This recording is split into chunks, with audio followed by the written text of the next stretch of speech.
teman-teman yang berbahagia, juga Guru Setiajar Dewantoro yang saat ini berkenan hadir bersama tim ke Desa Batuwarno.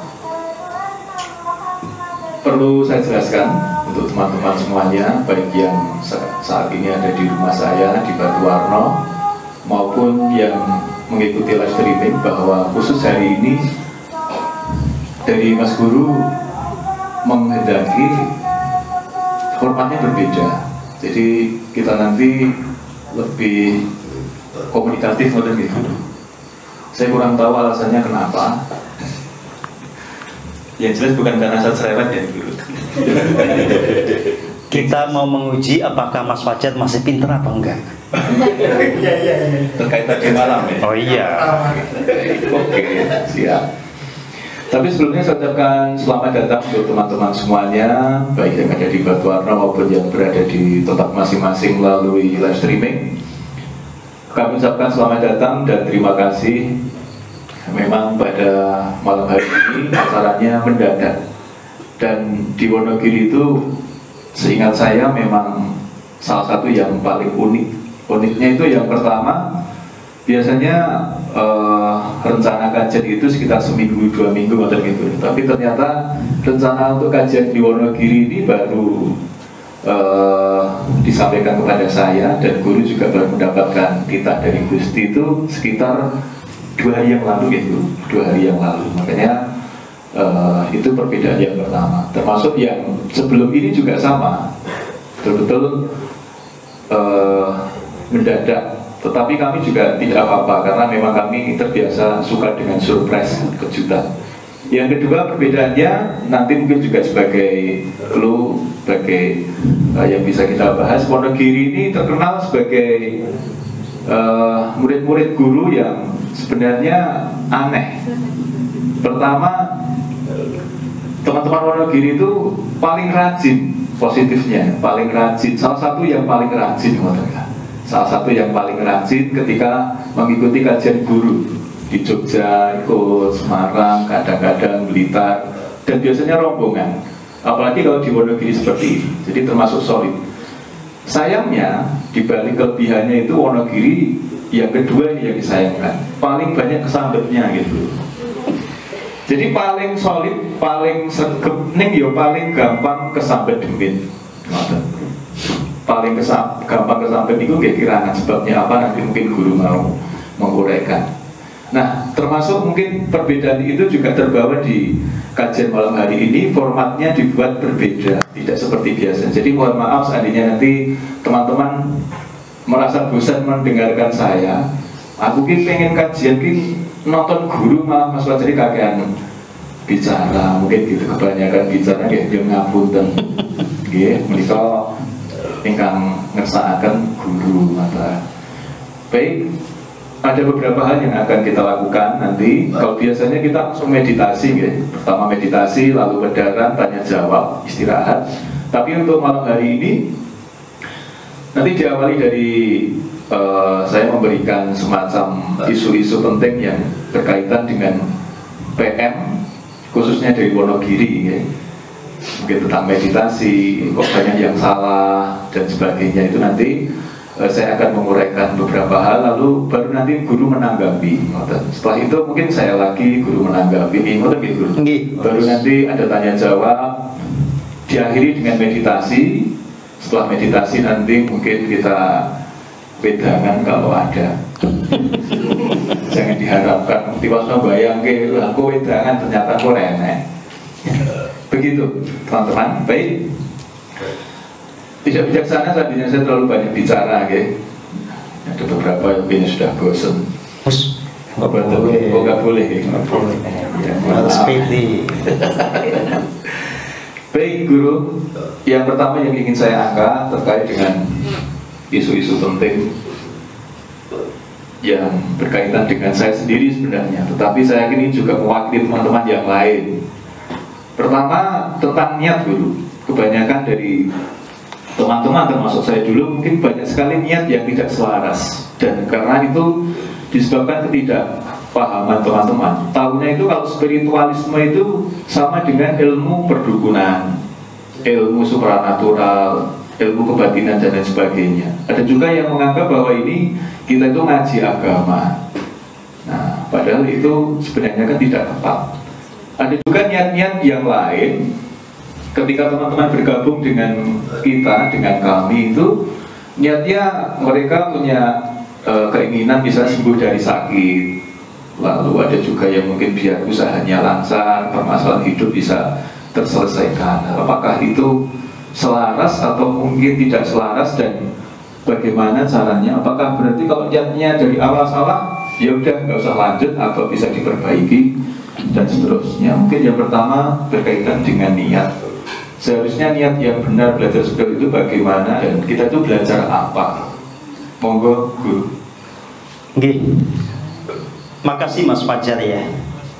Pola ini kita ambil supaya memang dari Mas Fajar yang mewakili teman-teman bisa mengungkapkan hal-hal yang dianggap paling penting. Ya, sekalipun sebetulnya tanpa itu pun saya sudah tahu. Tapi kan kalau gini kan lebih keren lah ya, lebih asik, kita bisa ngobrolnya lebih santai. Saya jawab satu persatu ya. Buat teman-teman semua, baik yang datang ke tempat ini di Desa Batuwarno maupun buat teman-teman semua yang ikut siaran langsung acara kita. Sangat lumrah kalau orang kemudian mengidentikan antara spiritualitas dengan kesupranaturalan.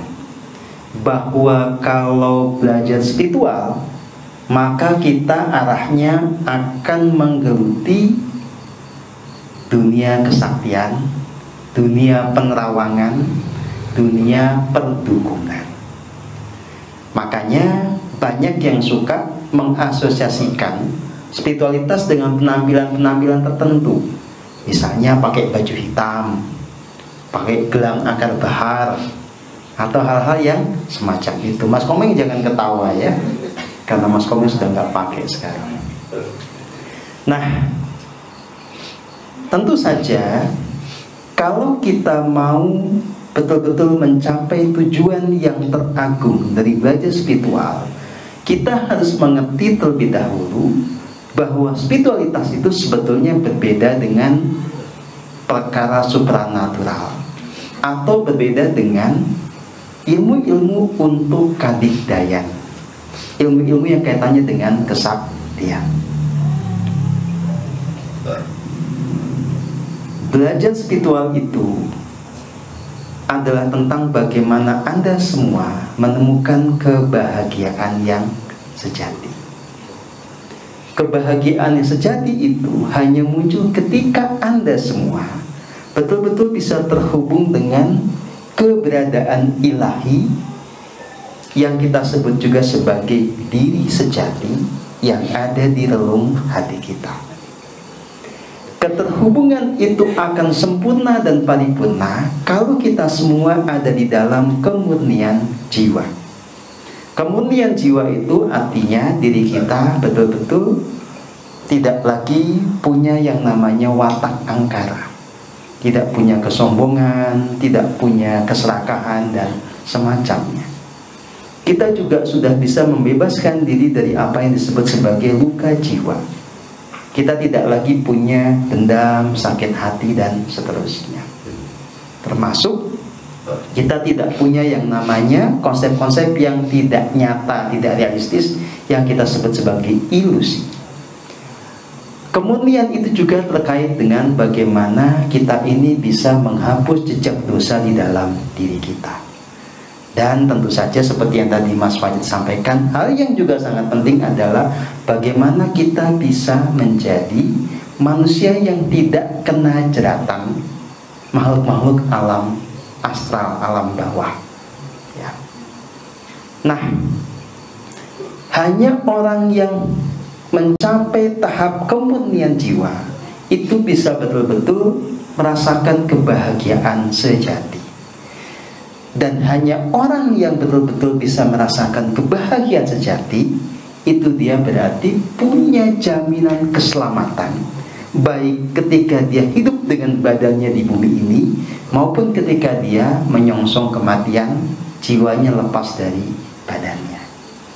Jadi kalau Anda kemudian ditanya apa niat yang harus ada pada diri Anda supaya belajar spiritual tidak sia-sia, jawabannya adalah Anda meniatkan untuk mencapai kebahagiaan sejati, mencapai kemurnian jiwa, mencapai pencerahan di mana Anda kemudian bisa mengerti tentang kebenaran sejati. Niat yang benar juga adalah bagaimana Anda menemukan keselamatan yang sesungguhnya, baik ketika hidup di bumi ini maupun ketika Anda menyongsong kematian. Nah, kalau Anda belajar spiritual tetapi malah pengen punya ilmu kadigdayan, bisa nerawang, ya, itu berarti Anda salah jalan. Kalau sudah tahu salah jalan, ya kalau Anda mau selamat, belok arah dong, perbaiki niat Anda. Jadi kalau Anda memang masih ada yang belajar spiritual itu untuk hal-hal yang tidak sesuai dengan tujuan agung dan spiritualitas, segera perbaiki niat atau tujuan Anda. Yang berikutnya, sangat wajar ya kita mencari jawaban lewat spiritualitas ketika kita sedang punya masalah. Kita sakit, atau kita bangkrut, atau kita patah hati, kita sedang sedih. Saya mau cari jawaban lewat spiritualitas. Latar seperti itu sekali lagi wajar, lumrah. Saya tidak akan menyalahkan. Secara hukum kosmik itu juga tidak salah, karena sejatinya memang jawabannya ada di dalam spiritualitas. Tetapi yang salah adalah kalau Anda mau jawaban atau solusi yang instan. Misalnya Anda sakit, yang penting aku mari, yang penting saya sembuh. Anda sedang bangkrut, yang penting saya bisa punya duit lagi. Anda patah hati, yang penting saya segera dapat jodoh. Kalau Anda memaksakan mencapai itu tanpa Anda menyadari apa akar masalahnya, tanpa Anda memutihkan jiwa, berarti Anda sudah menyalahgunakan spiritualitas. Anda berarti tidak punya niatan yang tulus di dalam spiritualitas.